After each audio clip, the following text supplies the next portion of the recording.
आज के आलोचना प्रसंग के चयनित अंश के पाठ के लिए श्रद्धेय डॉक्टर सूरज अग्रवाल दास अनुरोध करता हूं कि दादा आप पाठ का आरंभ करें। जय गुरु। आलोचना प्रसंगे सप्तम खंड, date 11th January 1946, page 26-27। Spencer the superior instinct उत्कृष्ट संस्कार, ইনফিরিয়র इंस्टिंक्ट निकृष्ट संस्कार बुझबो की करे। स्पेंसर दा सीसी ठाकुर जी से प्रश्न पूछ रहे हैं। सुपीरियर इंस्टिंक्ट यानी कि उत्कृष्ट संस्कार, इंफीरियर इंस्टिंक्ट यानी कि निकृष्ट संस्कार किस तरह समझूंगा। सीसी ठाकुर, যে যত ফুলফিলিং পরিপূরণী সে তত সুপিরিয়র উন্নত। ফুলফিলিং পরিপূরণী হলে আবার एडजस्टेड नियंत्रित है।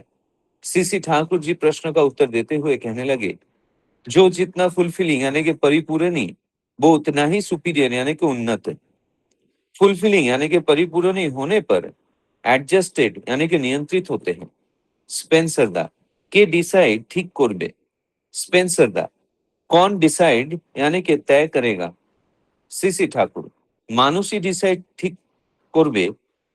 হাতায় দেখা লাগে রঙিল দৃষ্টি নয়কো যখন আগ্রহনত মন, এমন মনই ধরতে পারে সংস্কার কেমন। सीसी ठाकुर इस प्रश्न का उत्तर देते हुए कहने लगे, मनुष्य ही डिसाइड यानी कि तय करेगा, ढूंढ कर देखेगा। रंगील दृष्टि नहीं जब आग्रह न तो मन, ऐसा मन ही पकड़ सकता है संस्कार कैसा।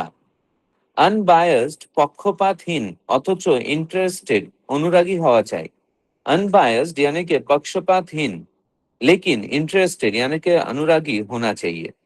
একজন পার্শ্বব যদি ফুলফিলিং পরিপূরণী হয় তবে তাকে তোমার আমার সবার গিয়ে প্রণাম করতে ইচ্ছা হবে। एक पार्श्व अगर फुलफिलिंग यानी कि परिपूरणी हो तो उन्हें, तुम्हें, मुझे सभी को जाकर प्रणाम करने की इच्छा होगी। শৈলমা মায়েদের মধ্যে একপাশে বসেছিলেন। শৈলমা माँ में से एक बाजू बैठी हुई थी।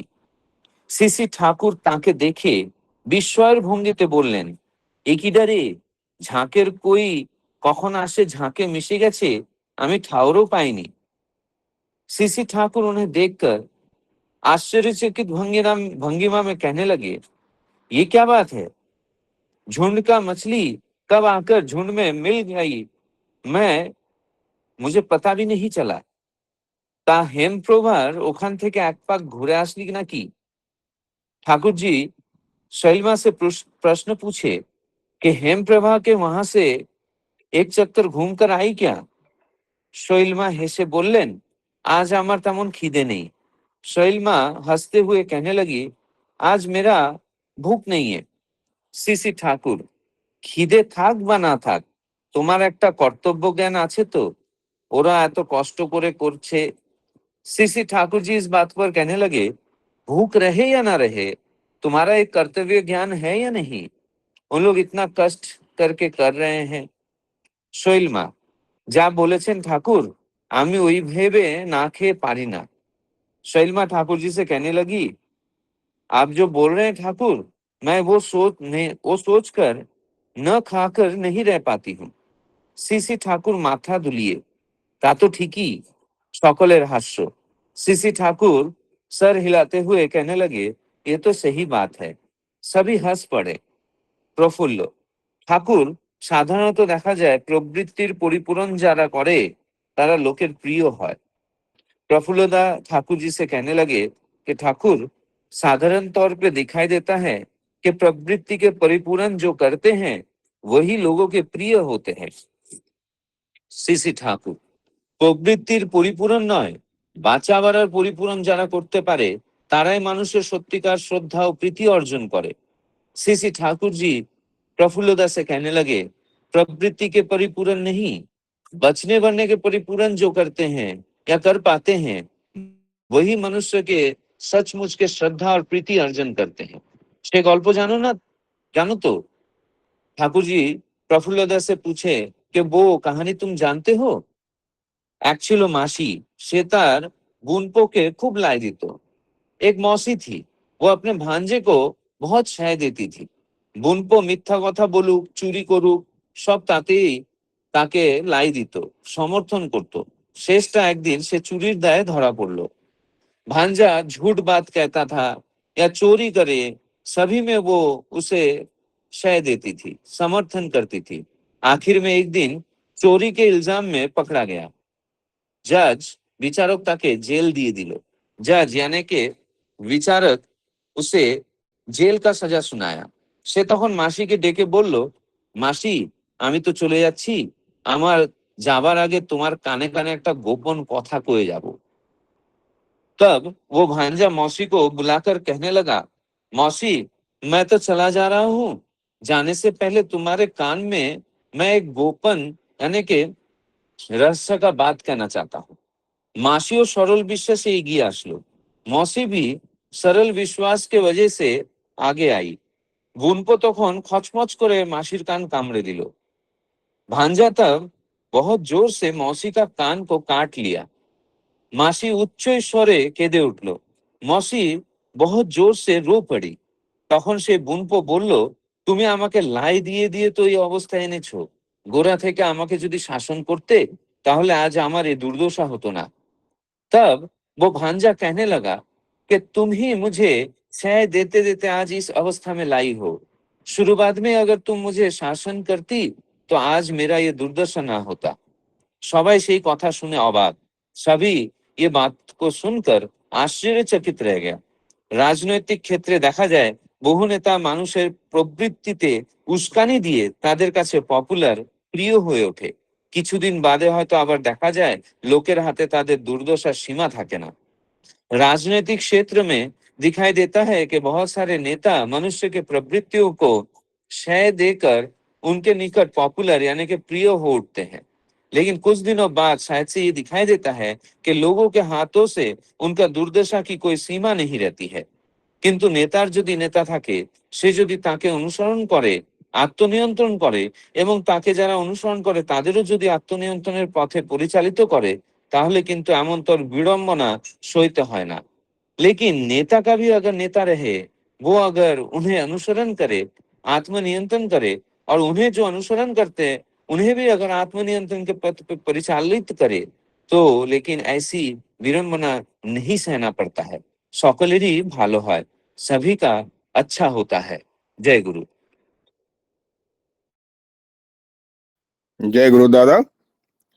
बहुत सुंदर भाव और स्पष्ट तरीके से आपने जो आलोचना प्रसंग के चयनित अंश का बंगाली में पाठ करके हिंदी में अनुवाद किया, बहुत बहुत धन्यवाद आपका दादा।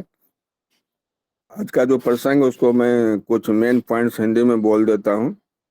स्पेंसर दा क्वेश्चन पूछ रहे हैं, सुपीरियर इंस्टिंक्ट, उत्कृष्ट संस्कार और इन्फेरियर इंस्टिंक्ट, निकृष्ट सरकार संस्कार को हम कैसे पहचानें। श्री ठाकुर जी बोल रहे हैं, जो जितना परिपूर्णी होता है वह उतना ही उन्नत होता है और परिपूर्णी होने पर वह नियंत्रित भी हो जाता है। स्पेंसर बोल रहे हैं, वह डिसाइड कौन करेगा। श्री ठाकुर जी बोल रहे हैं, मनुष्य डिसाइड करेगा, परख कर देखना पड़ता है। रंगीली दृष्टि नहीं, बल्कि जब मन जागृत रहित होकर, आग्रह रहित होकर, तभी वह पकड़ सकता है कि संस्कार कैसे है।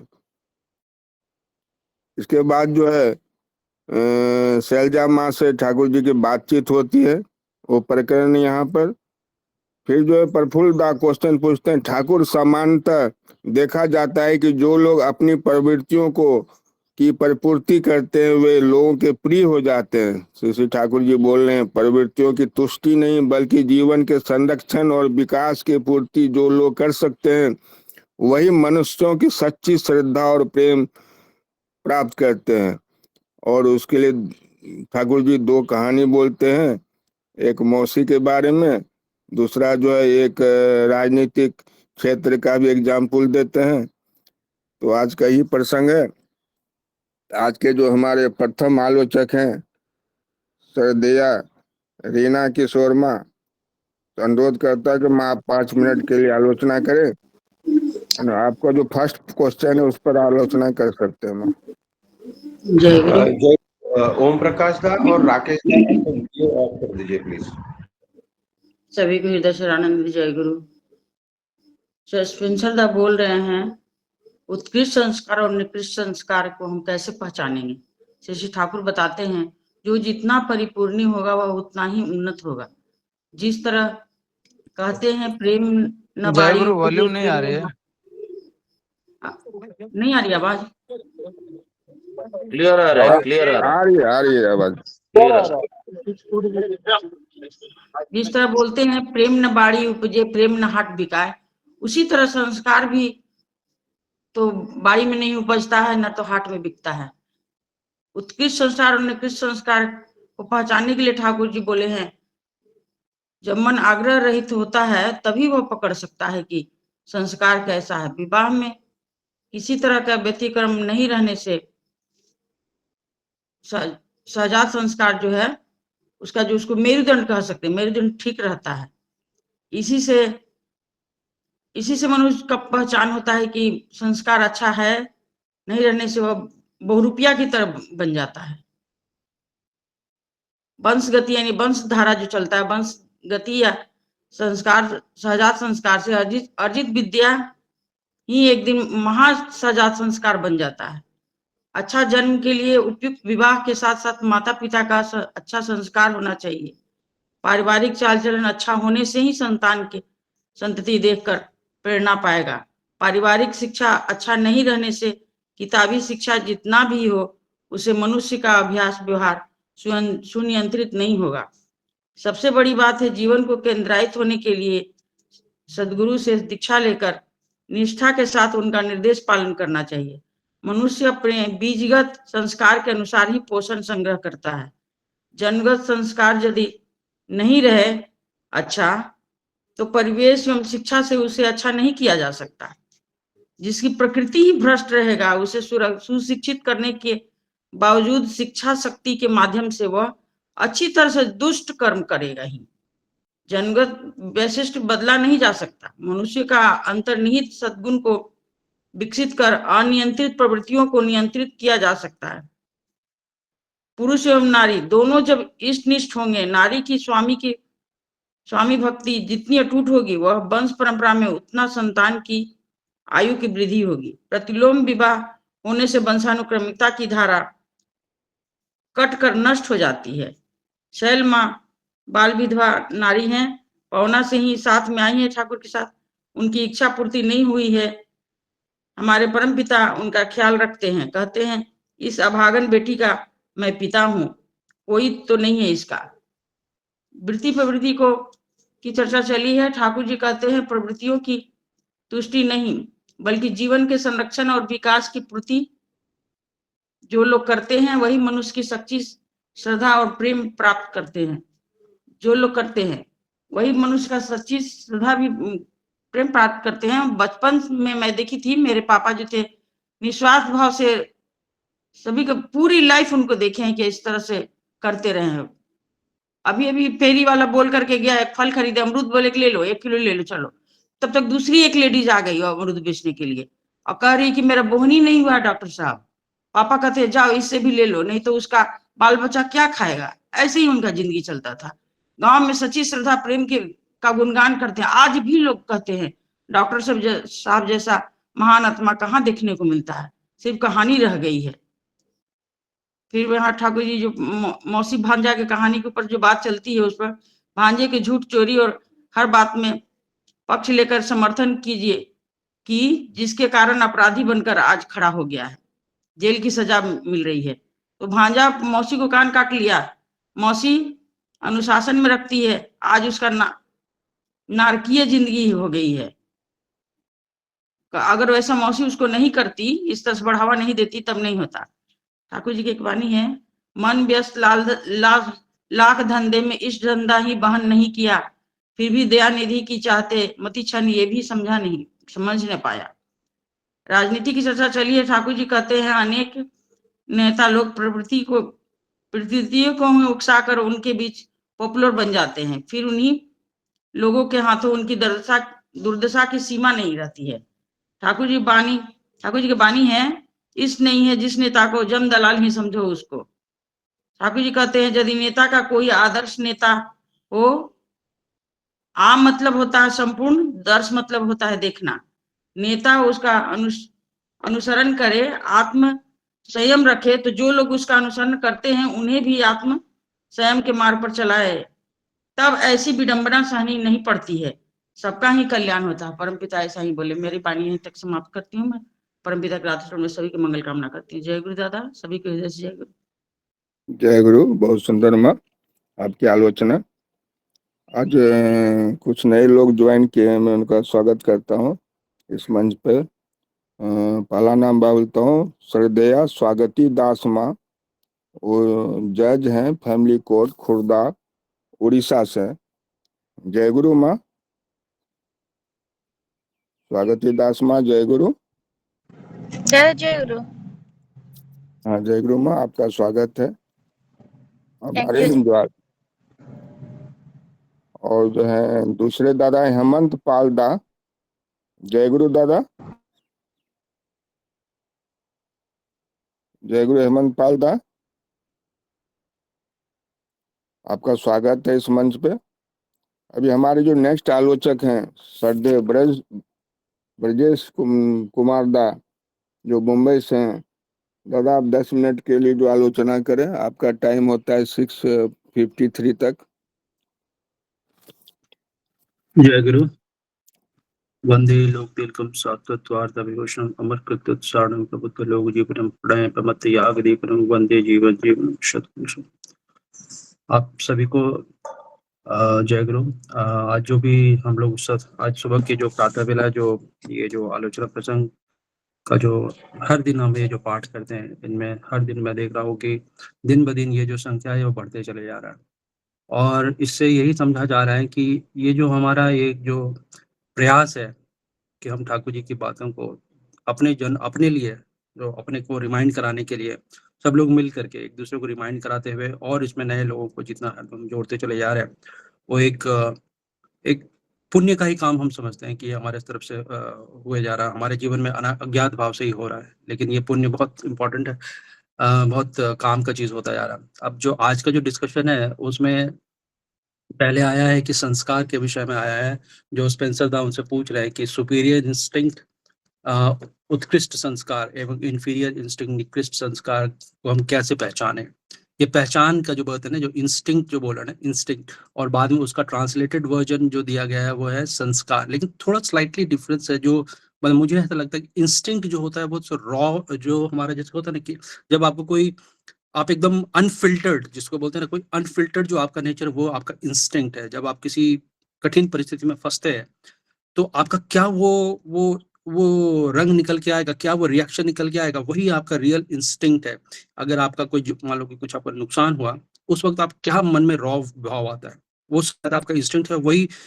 और फिर बाद में जो ठाकुर जी वो आगे चल के जो बोल रहे हैं ना कि खुद से ही जज करना पड़ेगा। वो कैसे पता चलेगा, जो अगला सवाल जो पूछ रहे हैं वो मैं पहले ही यहाँ पर बोल दे रहा हूँ कि अगला सवाल जो पूछ रहे हैं कि वो पता कैसे चलेगा। तो इंसान को खुद ही वो देखना पड़ता है, वो जज करना पड़ता है कि मेरा रॉ इंस्टिंक्ट क्या है। और फिर ये संस्कार है। संस्कार मतलब कि ये जो हमारा कोर वैल्यूज है, एथिक्स है, जो हम जिन जिन कंडीशनिंग है मेरा, जिसको हम लेके इस जगत में चल रहे हैं, जी रहे हैं, अपने आप को दुनिया में जो हमारा एक्सचेंज हो रहा है वो सब कर रहे हैं, वही हमारा संस्कार है। और इसीलिए हमारे कल्चर में, जो हमारे सनातन कल्चर में 16 जो 10 विध संस्कार बोलते थे कि 10 विध मतलब इंसान के जन्म से लेकर मतलब कि जब तक वो गर्भ में जब उसका निपात हुआ और उसके बाद से उसके मृत्यु तक जो उसका दाह संस्कार होता है, यहाँ से पूरा 10 संस्कार के बीच में हमारे जीवन को रखा गया है।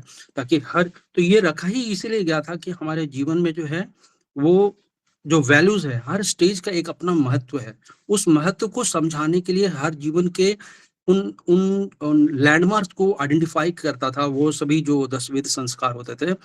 और आज के समय में थोड़ा इसका लोप हो गया है, बिकॉज हम लोग भी हमारा एजुकेशन, हमारा सिस्टम, सब कुछ बदल दिया गया है फॉर वट एवर रीजन। आप सब लोग जानते हैं, उसको बताने की कोई आवश्यकता नहीं है। लेकिन हमें वापस उसी दिशा में जाना है। तो ये जो संस्कार के विषय में जब डिस्कशन चल रहा है और स्पेंसर दा उनसे पूछ रहे कि ये संस्कार के विषय में पता कैसे चलेगा, तो ठाकुर जी वही बोल रहे हैं कि जब आप जब किसी जब वो एक जब ठाकुर जी बोले जब प्योर भाव से, जो शुद्ध भाव से जब उसको इंसान एनालाइज करता है, तभी वो जो उसका जो संस्कार है उसके विषय में उसको पता चलता है। और फिर आगे चल के आगे ठाकुर जी बता रहे हैं कि हाँ, फिर जब ठाकुर जी बोले कि उसका एक और नेचर बता रहे हैं कि वो जो जो जो संस्कार होगा, वो जो जो सुपीरियर और इन्फीरियर संस्कार के विषय में बात हो रहा है कि सुपीरियर संस्कार क्या है और इन्फीरियर इंस्टिंक्ट क्या है।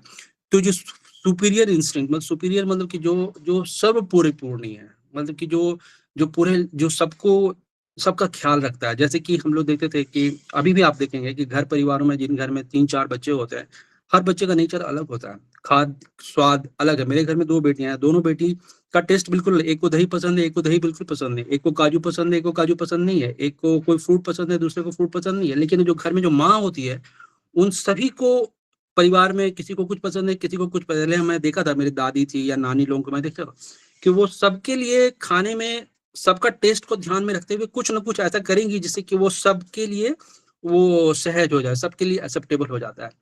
तो यही हुआ फुलफिलिंग नेचर, यही जो हुआ फुलफिलिंग इंस्टिंक्ट। और फिर ठाकुर जी आगे बोले इन्फीरियर भी होता है। इन्फीरियर इंस्टिंक्ट हुआ, जैसे कि मैं इसका एग्जांपल समझता हूँ कि जैसे कि मान लीजिए आप देखिए कि आपको कुछ सुंदर फूल दिखता है और लोग देखते हैं अरे वाह कितना सुंदर है, उसको फिर तोड़ लिया जा करके। मैं देखा कि बहुत सारे जो कुछ सुंदर लेडीज सड़क पर निकले, कुछ लोग सीटी मारेंगे, कुछ लोग कुछ कहेंगे। मुझे एग्जांपल याद है, रिसेंटली एक कोई शॉट आया था जिसमें कि वो जो एक एक्ट्रेस है वो बोल रही है कि मेरे साथ कैसे बदतमीजी हुआ, तो उन्होंने थप्पड़ लगाया था। तो इस ये जो हुआ इंफीरियर इंस्टिंक्ट्स है, ये सब जो है ना इंसान का जो अनकंडीशन जो जो सब निकल आता है वही है कि ये सुपीरियर इंस्टिंक्ट और इंफीरियर इंस्टिंक्ट के विषय में जो ठाकुर जी आगे बता रहे हैं। फिर ठाकुर जी और एक बात बोल रहे हैं कि जो सुपीरियर इंस्टिंक्ट वाले होते हैं वो ऑल फुलफिलिंग होते हैं, वो पारस मणि की तरह, जो जो पार्श्व मणि बोल रहे हैं, मतलब कि ऐसे व्यक्ति जो जिनको देख के ही आपको प्रणाम करने का मन करता है। जैसे आचार्य देव आए थे, जब जब बदलापुर मंदिर में आए थे, तो क्या क्या सुंदर माहौल था। मतलब 2018 में जब आए थे तो मुझे याद है उनका एक दृष्टि पड़ने पर लगता था ना कि आंख, उनका एक दृष्टि शरीर पे पड़ रहा है, लग रहा है कि मेरा शरीर जो है वो कुछ तो करंट फ्लो कर रहा है। इतना सुंदर उनके प्रति जो श्रद्धा भाव था वो मैं अनुभव किया था कि यही होता है। जब ऐसे चरित्र कुछ लोग होते हैं जिनकी आपको देखते ही ना इतना श्रद्धा लगेगा कि आप उनको जाके प्रणाम करेंगे, आप उनको लगेगा कि ये कुछ तो विशेष है इनके अंदर।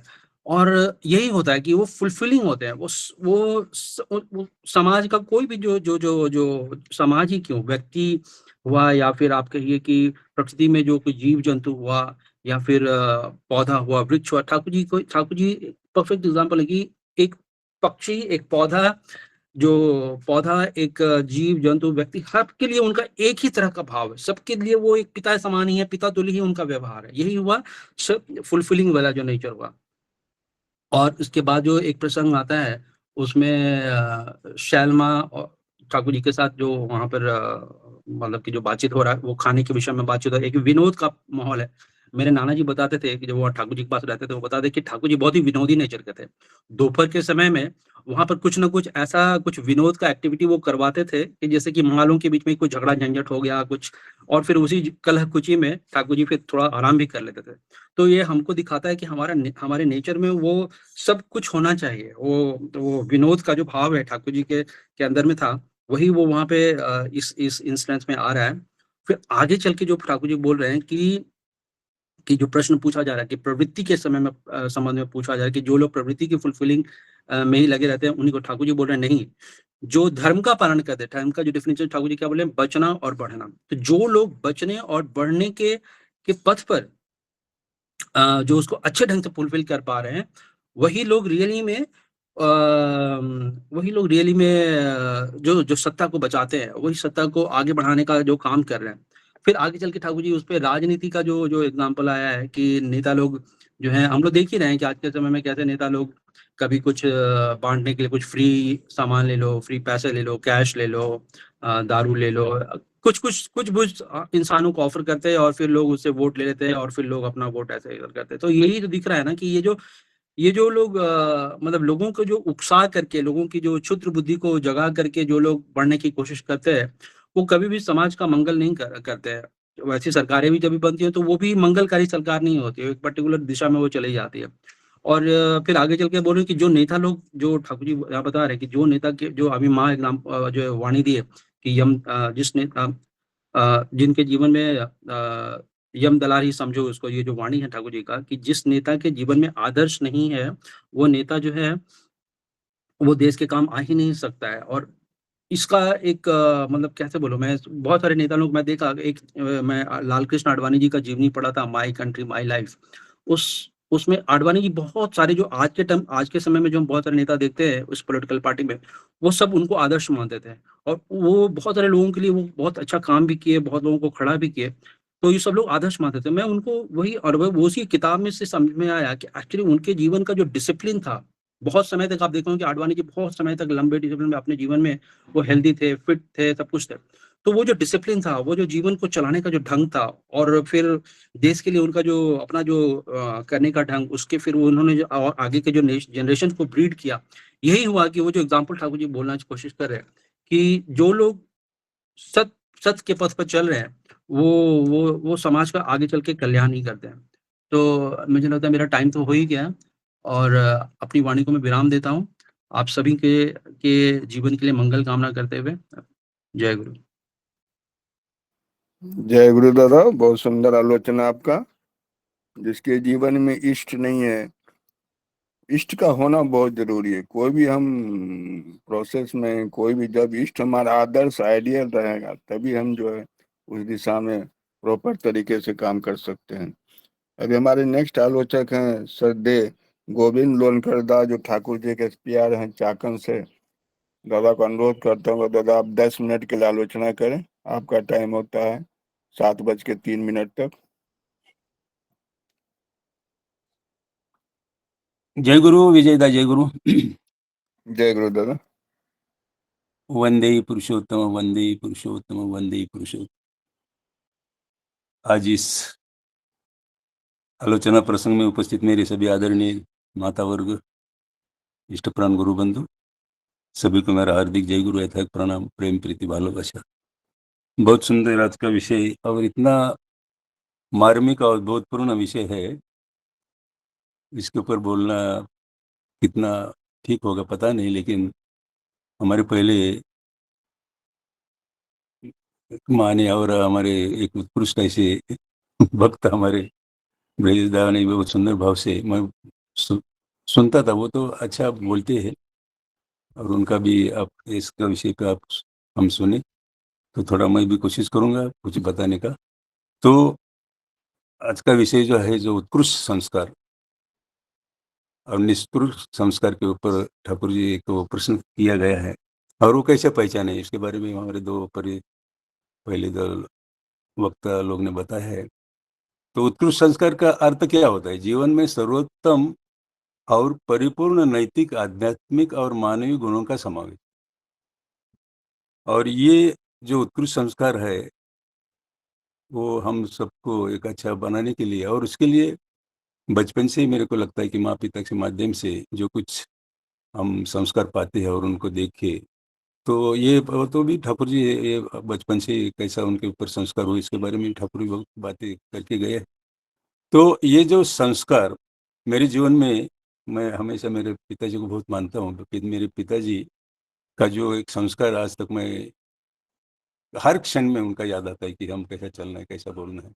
तो हमारे पिताजी अनपढ़ थे, कुछ नाइट स्कूल में, वो टाइम अंग्रेजी के ज़माने में वो कुछ पढ़े लिखे थे, लेकिन वो बहुत नॉमिनल अपना लिखना पढ़ना बहुत ये होता था। लेकिन उनका जो पता नहीं, उनका एक व्यक्तित्व भी बहुत सुंदर था।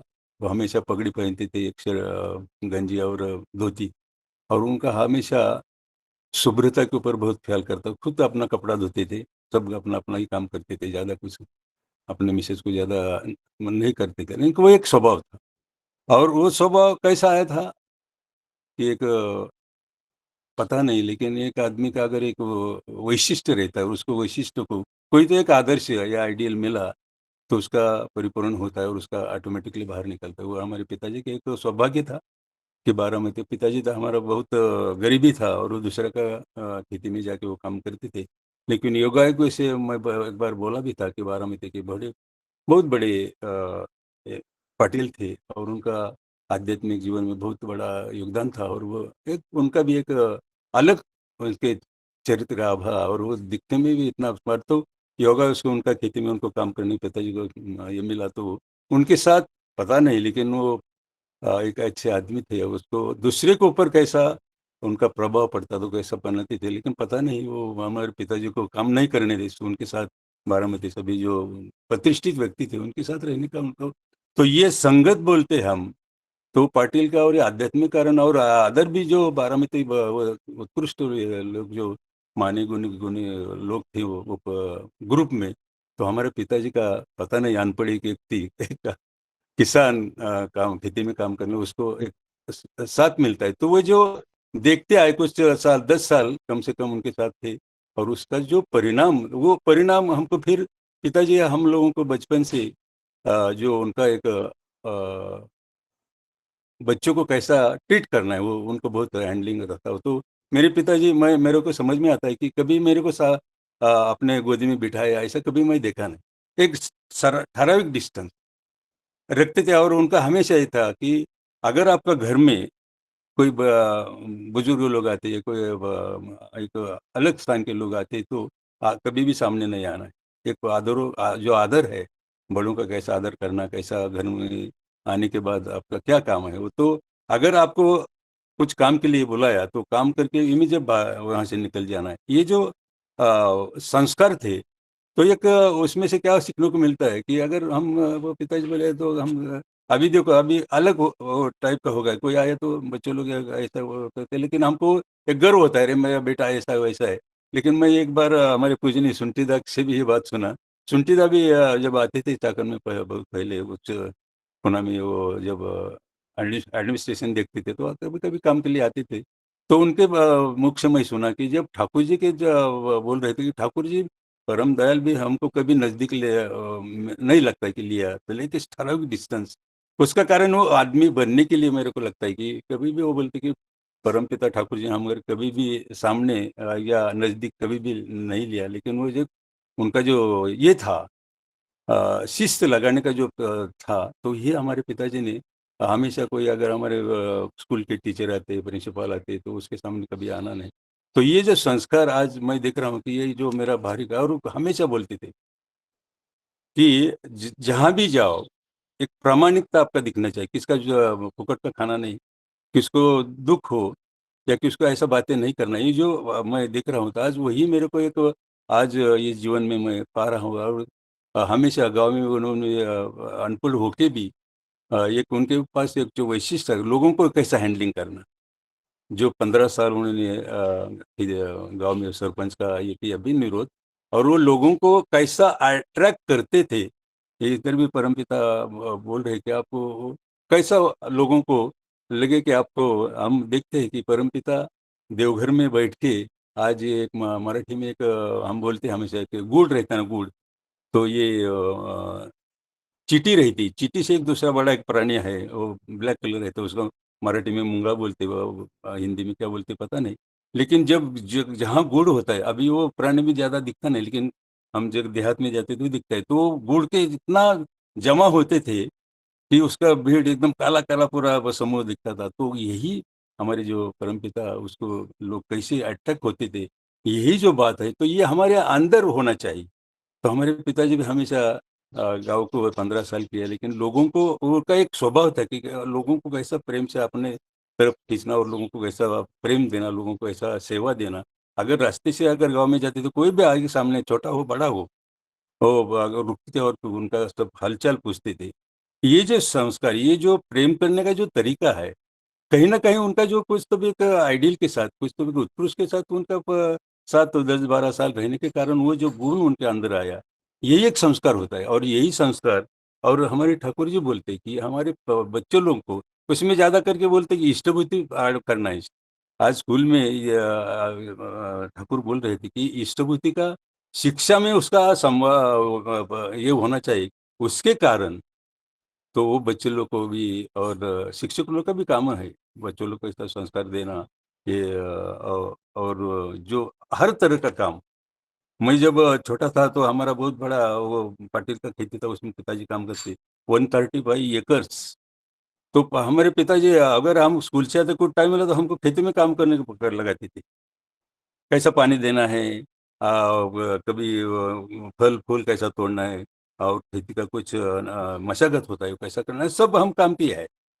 ये जो संस्कार ठाकुर जी का यही कहना कि छोटे बच्चे सिखाए, इष्ट की छोटा जो कमाई है उसको लेके ही इष्टभूति होना चाहिए। इसलिए छोटे-छोटे काम बच्चों को सिखाना चाहिए। छोटी-सी जगह है उसमें कैसा फल-फूल लगाना है। ये जो संस्कार है, ये जो मेरे को लगता है कि मैं वो उसको पाया हूँ।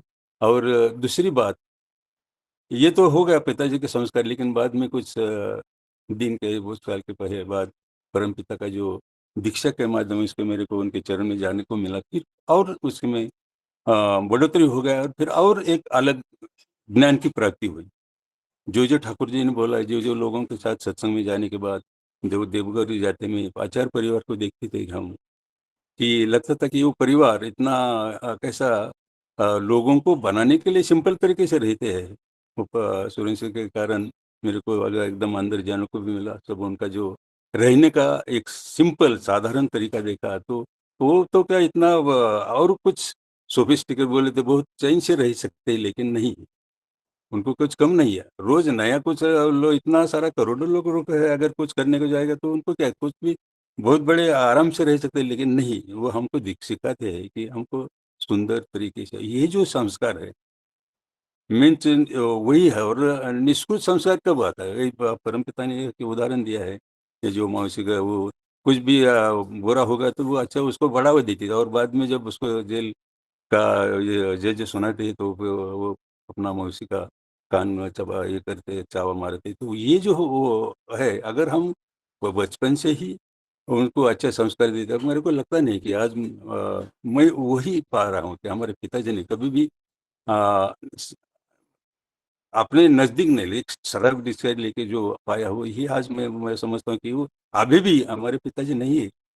फिर भी अगर जो कुछ काम करने को जाता तो उनका याद आता है, वो हमारे पिताजी को कैसा लगेगा? हमारे परमपिता को कैसा लगेगा? ये जो संस्कार होता है, तो इसीलिए आपका एक सर्वोत्कृष्ट की तरफ जाने का आपका एक व्यक्तित्व होता है, तो मैं आज वही पा रहा हूँ। कितना लोगों से प्रेम मिलता है। कल हमारे विजयदा बोले, "दादा आपको कितना बार फ़ोन किया?" लेकिन मैं मंदिर साइड में था। कभी-कभी मोबाइल बाजू में रहता है, तो बाद में घर में आया तो देखा, तो ये जो पता नहीं इतना बार आ रही है, जान दो अभी इतना फ़ोन किया उनका नहीं उठाया, नहीं तो बाद में फ़ोन नहीं करूँगा। लेकिन मेरा एक है, अगर फ़ोन किसका रहता तो मैं इमीडिएट फ़ोन घर में आया तो किया था। जो ज़्यादा बोला, "क्या दादा कितना फ़ोन करने का?"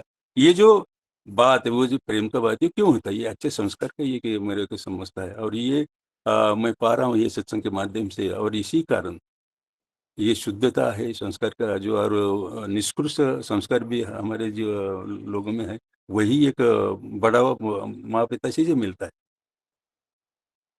मेरे ख़्याल मेरा टाइम हो रहा है शायद। तो यही कहूँगा कि हमेशा हमको अगर अच्छा रहना है और लोगों को प्रेम हमारे पिताजी हमेशा मेरे को अभी भी बचपन से याद है, लोग जितना घर में आए उनको कैसे तरह की सेवा दे, चाय-पानी, नाश्ता, और लोगों के साथ बात करना है। और कभी-कभी गाँव में जो जब झगड़ा होता था ना, तो लोग दूसरे तरफ में जब हमारे सरपंच के पास आते थे, और वहाँ हमारे जो स्ट्रेट फॉरवर्ड जो उनका जहाँ जिसका गलती है, वो परिवार को बोल देते आपका गलती है, माफ़ी माँगो, वो इमीडिएट माफ़ी माँगते थे। ये जो तरीका था न्याय निवाड़ा बोलने का, तो ये आपका भी लोगों के ऊपर छाप रहता है, और लोग आपसे प्रेम करते हैं और बोलते हैं कि हाँ इधर-उधर नहीं होगा। लेकिन आज हम देखते हैं जो पॉलिटिक्स के बारे में इधर विषय आया, मैं इसमें ज़्यादा नहीं जाऊँगा, लेकिन आज हम देख रहे हैं क्या पॉलिटिक्स क्या हो रहा है।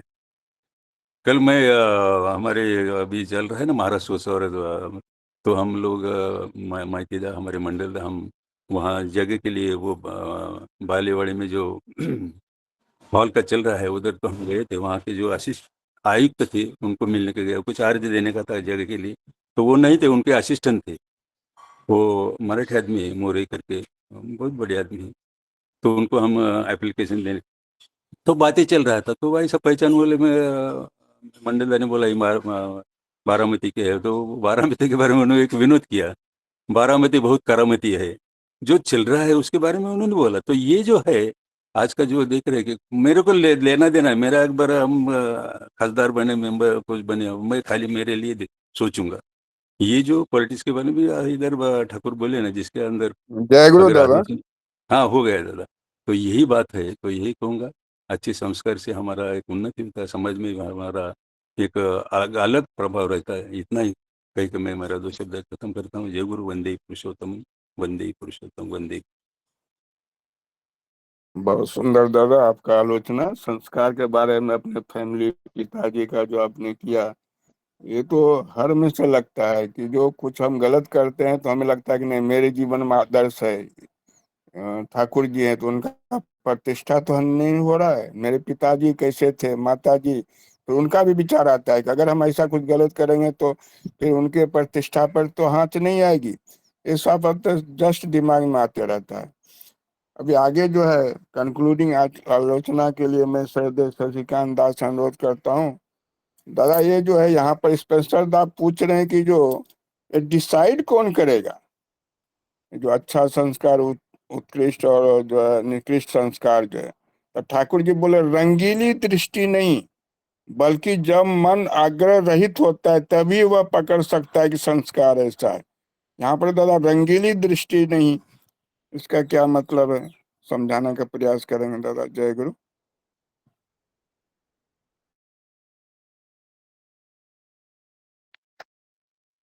जय गुरु।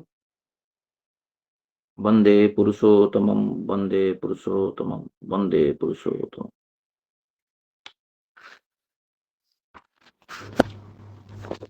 ये आज का विषय वस्तु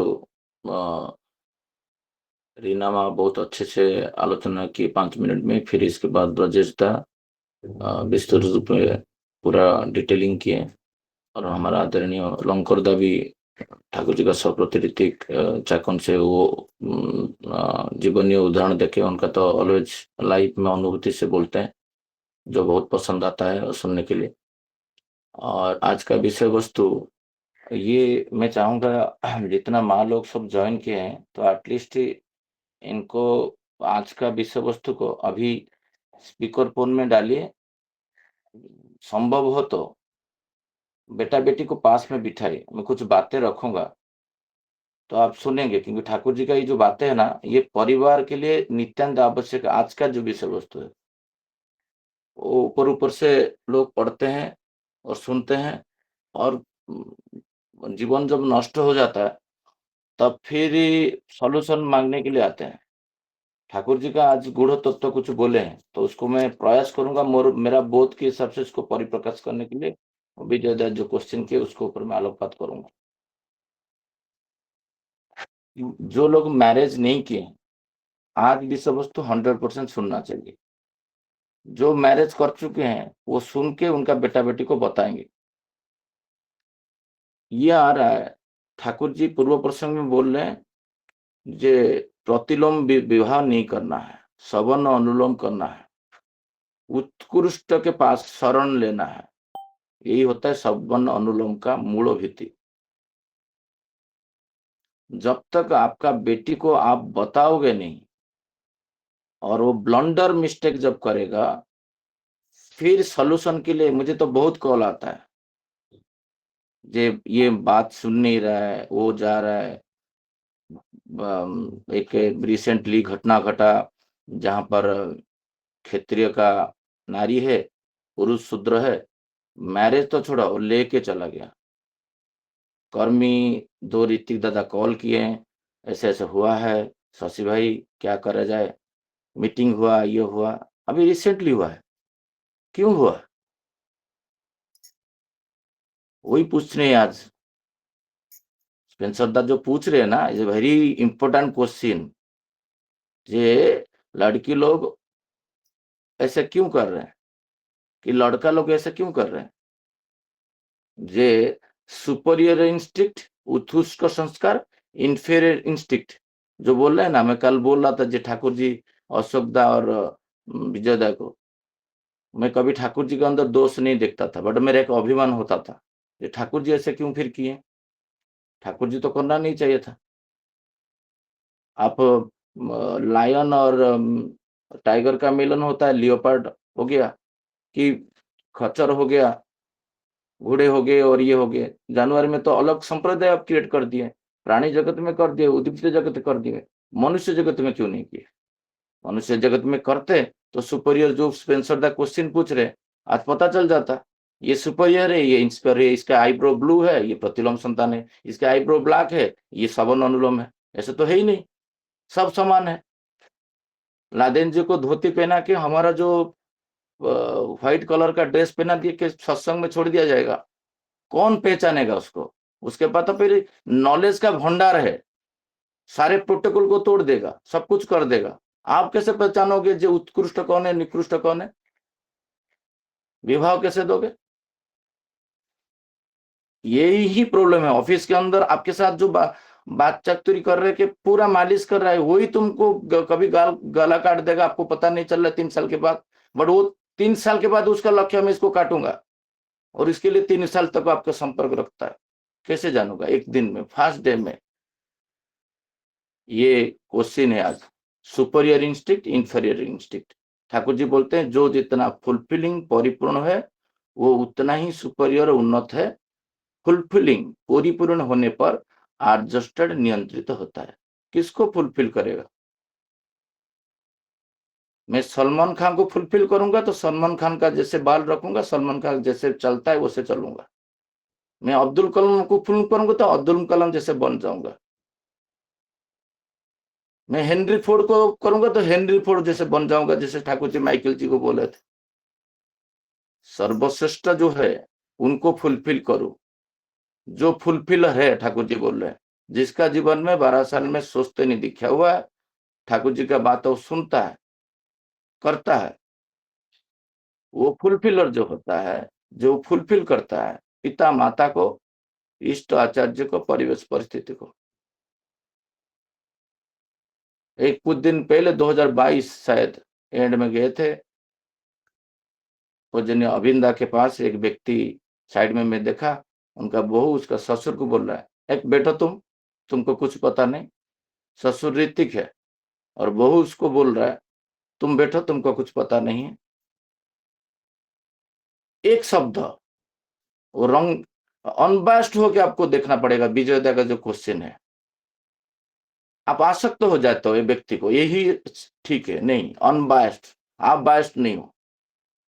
तो मैं बोला ये व्यक्ति तो गड़बड़ है। फिर जब आचार्य के सामने उनका ससुर जी को बोल रहा है तुम चुप रहो, बैठो, एक नारी होके, सोचो उसका स्वामी कैसा होगा। पागलपन है हर लाइन में। मैं जैसे बोल रहा था ना, एक व्यक्ति को किसी को रेफरेंस दिया, उसका साहाଯ୍य किया, कुछ प्रॉब्लम था, बहुत डिफिकल्टी था, हेल्प किए, और उसका जीवन पूरा उद्धार हो गया। हमारा घर पे कुछ मैंगो लेके आया था, बैग से एक एक निकल के नीचे रखता है, और मेरा स्त्री और मुझे मेरा धर्मपत्नी ने मुझे बोल के बोल रहा है ये अल्फांसो है, इसका रेट है 1200। वहीं से पकड़ लेने का एक वर्ड से, ये व्यक्ति चोर है। उसका लाखों रुपए क्या उन्नति किया, मैं हेल्प किया। उनका कुछ जीवन में विपत्ति था, विपत्ति को उड़ा कर दिया। एक मैंगो लेके आया, इसे हिसाब दे रहा है। कुछ दिन के बाद बोला तुम मेरा जीवन में शैतान हो, और मैं मेरा पुरुषार्थ से। फिर मैं प्रज्ञा को बोला देखिए एक मैंगो गिनती से उस दिन में बोला था ये व्यक्ति चोर है, आप बिलीव नहीं कर रहे थे, अभी देखो बोल के गया तुम शैतान हो। दिस इज प्रतिलोम संतान। सोच रहे हो? मतलब एक ही मैंगो से मैं उसी दिन बता दिया था ये व्यक्ति अच्छा नहीं है, बेकार व्यक्ति है, और बेकार व्यक्ति ही निकला। यही ठाकुर जी बोल रहे हैं सुपर इंस्टिंक्ट जो होता है वो फुलफिलर होता है, वो जाचाज्ञाकारी नहीं होता है। जो व्यक्ति विवाह के समय में दहेज मांगता है वो भिखारी है। पूजनीय सिपाहीदा उस दिन बोलते उसको शादी को रिजेक्ट कर देना चाहिए, उसका अधिकार नहीं, उसको काउंसलिंग करो। मुझे बोले, किसी को बोलते तो मैं बिलीव नहीं करता। तो नारी को सिखाना चाहिए। ठाकुर जी बोल रहे हैं 19, ये कौन सा मसीहा है मैं बता देता हूँ, ये है 8 सितंबर 1942। विमल मुखोपाध्याय पूछ रहे सुपीरियर इंफीरियर कैसे हम जानेंगे, जो क्वेश्चन स्पेंसर दा पूछ रहे हैं। ठाकुर जी बोल रहे हैं उस टाइम में बोल रहे हैं मनुष्य ही तैयारी करेगा। कौन? ना नारी तैयारी करेगा।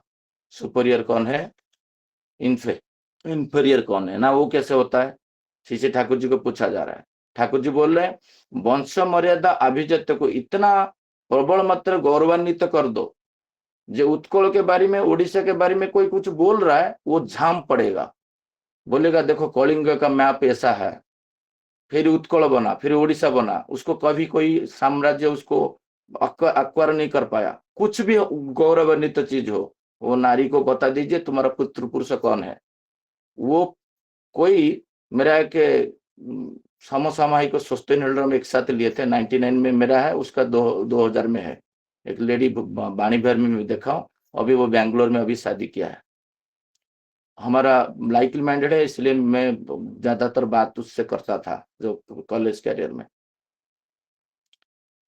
मैं देखा हूं वो नारी कैसा है। वो माने इतना पिताजी के बारे में बोलता था और भाई के बारे में बोलता था, गौरवान्वित करता था। जे वो बोला मेरा जीवन में मैं निकृष्ट के पास शरण नहीं ले पाऊंगा। इतना कर देना चाहिए। ठाकुर जी बोल रहे हैं जे उसको उतना एजुकेट कराओ, कभी निकृष्ट के पास बलिदान नहीं करे, आत्मदान नहीं करेगा। ठाकुर जी बोल रहे हैं मेरे पास बहुत लोग आए जे प्रतिलोम विवाह करने के बाद, मतलब निकृष्ट के पास सरेंडर करके मेरा पास आके रोए, जे मेरा अंतरात्मा ये हो रहा है, पीड़न उत्पीड़न हो रहा है, ज्वाला हो रहा है, कैंसर जैसे पेन हो रहा है। 1942 का बात, हम 46 का आलोचना कर रहे हैं। ठाकुर जी तो ये जो बातें है, तो वो परिपूर्ण क्षेत्र जो देखोगे पहला है। मैं कल 2 दिन पहले गया था किसके घर पे भातृ भोज देने के लिए। वो माँ मुझे बोले मेरा बेटी का शादी, मेरा माने बेटी का बेटी, उनका नातनी का शादी तैयारी हुआ है, ससीदा आप थोड़ा आएंगे बात करेंगे। मतलब पहले उसको पूछो वो बंदा ठीक है ना? ठीक है। मतलब ठीक ऐसा नहीं है।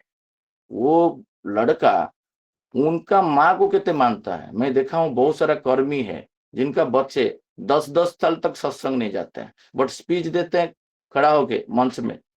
10-10 साल तक पिता माता को घृणा करते हैं। वो व्यक्ति को तुम शादी करोगे तो तुम विकृत है, हो वही है प्रतिलोम, निकृष्ट है वो। जीवन में फुलफिलिंग जिसका नहीं होता है, फुलफिलिंग टू माँ, फुलफिलिंग टू पापा, फुलफिलिंग टू इष्ट, फुलफिलिंग टू आचार्य, फुलफिलिंग टू परिवेश, फुलफिलिंग टू परिस्थिति। ये ठाकुर जी बोल रहे हैं। एक बात में पता चल जाएगा, तुम बैठो ना ऐसे बोल देता है, बट वहीं पे बंद, वो निकृष्ट है। एक अनबास्ट हो गया, अनकलर्ड हो गया, आपको डिसाइड करना पड़ेगा। एक व्यक्ति का एक चाहनी से आप बता दोगे ये प्रतिलोम संतान है, वो मार देगा कभी आपको। कितना बार मैं देखा हूं, देख चुका हूं। यही 7th वॉल्यूम तक पढ़ के जब 22 तक पढ़ोगे तो आपका दृष्टि नजरिया चेंज हो जाएगा। बायस्ड आप नहीं होगा। कोई व्यक्ति में ट्यूबवेल मार रहा हूं इधर के सामने, एक ग्लास भर रहा हूं और पितृतर्पण सूर्य तर्पण करने के लिए एक राजक कर्मी उड़ीसा से मुझे बोले तुमको अंधविश्वास में हो, देवघर में आके ये सब कर रहे हो, आचार्य नहीं करते। मैं क्या बोले आप? ईश्वर कौन होते पता है? श्री ठाकुर अनुकूल चंद्र।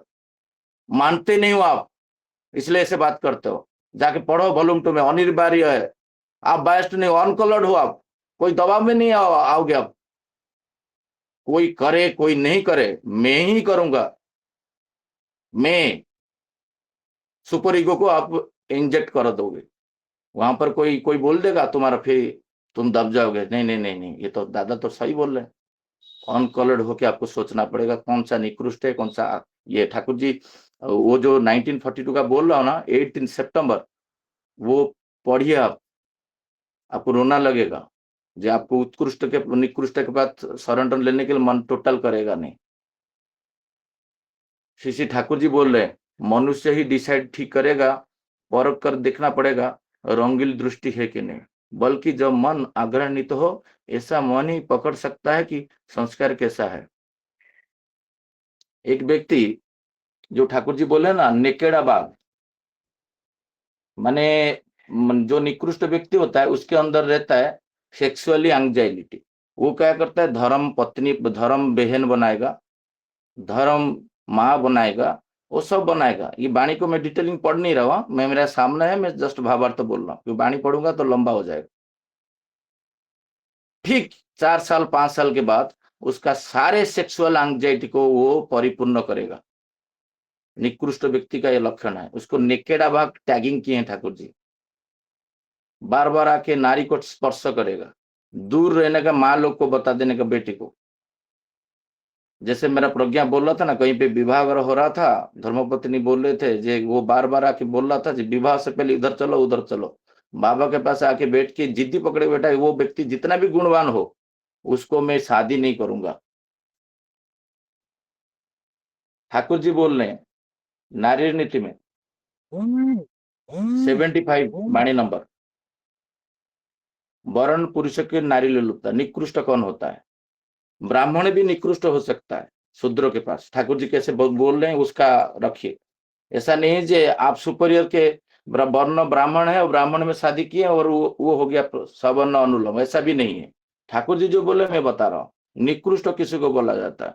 जहां देखो वर्ण वंश विद्या इत्यादि में श्रेष्ठ होकर भी, वर्ण विद्या में है, नौकरी भी अच्छा किया है, वंश भी अभिजात्य भी संपन्न है, सब कुछ है। आप भी ब्राह्मण हो, वो भी ब्राह्मण है, गोत्र अलग है, वंश ठीक है, वो अभिजात्य संपन्न है, सब कुछ है। श्रेष्ठ होकर भी कोई पुरुष तुम्हें स्त्री रूप में पाने के लिए पागल हो उठा है, मतलब उसका पिता माता 100% प्रतिलोम विवाह किए होंगे।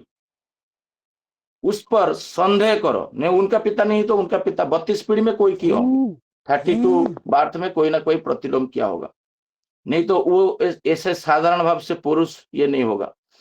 उस पर संदेह करो, उसका धातु टेम्परामेंट अथवा चरित्र ऐसी आबिलता, अनिश्चितता और अस्थिरता चोर की तरह छुपी हुई है, जैसे कोई आसीन से पढ़ नहीं सकता है। वो पुरुष तुमने आनत होने पर तुम्हारा संतान संतति किसी तरह उत्तम नहीं होंगे। तुम्हें शारीरिक रूप में बहन करता है तो तुम हृदय में विक्षिप्त रहोगे। ये जो साइटेंडिकल अत्याचार करेगा वो आप संतोष लाभ नहीं करो, अतः उसे लेकर सुखी नहीं रह सकते हो। उसे संदेह करो, ढल मत पड़ो, अच्छी तरह पर्यवेक्षण कर लो, विवेचना करो। जो ठाकुर जी बोल रहे ना, जो नारी आता है पुरुष का जीवन में, पुरुष का जीवन में जो बोलता है मैं आज अस्त व्यस्त हूँ, मेरा जीवन में मैं मिलन नहीं करना चाहता हूँ, पुरुष जबरदस्ती करता है। He is not fulfiller the पुरुष। जो मेरा जीवन में घटित हुआ था, मैं बता रहा था, हो ही नहीं पाओगे तुम उसका स्वामी कभी। वो इंटरनली तुमको कभी उत्कृष्ट रूप में वर्ण नहीं करेगा। वही श्री ठाकुर जी यहाँ पर बार बार बोल रहे हैं, जे पराशव, पराशव कौन होता है? पराशव होता है ब्राह्मण, ब्राह्मण पुरुष, और नारी होता है शूद्र, उसको पराश्रम बोलते हैं।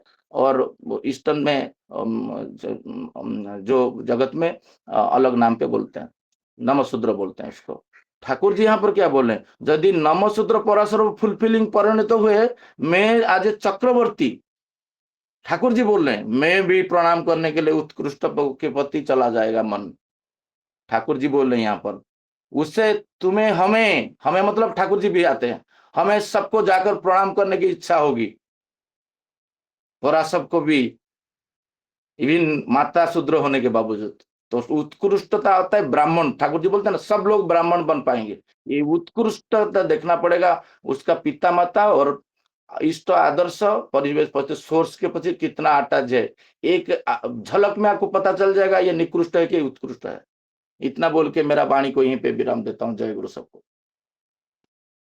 बहुत सुंदर दादा, आपने उत्कृष्ट और निष्कृष्ट को समझाने का प्रयास किया है। और आपके पास तो बहुत सारे डाटा जो हम जो वॉल्यूम 1 से अभी वॉल्यूम 7 चल रहा है, पीछे का जो बहुत सारा उदाहरण पिछले ठाकुर जी और इस संबंध में कहाँ क्या बोले, आपके पास डाटा अवेलेबल है। और आप जो बोले फुलफिलिंग होना चाहिए, जब तो माँ पिता ठाकुर आचार्य श्रेष्ठ प्रति उदिखता, अगर फुलफिलिंग नहीं है तो हम समझ सकते हैं निष्कृष्ट है। जो माता पिता को बात नहीं मानता है, आचार्य देव का बात नहीं मानता है, ठाकुर का बात नहीं मानता है। तो इतना कहकर जो मैं आज की आलोचना को यही समाप्त करता हूँ।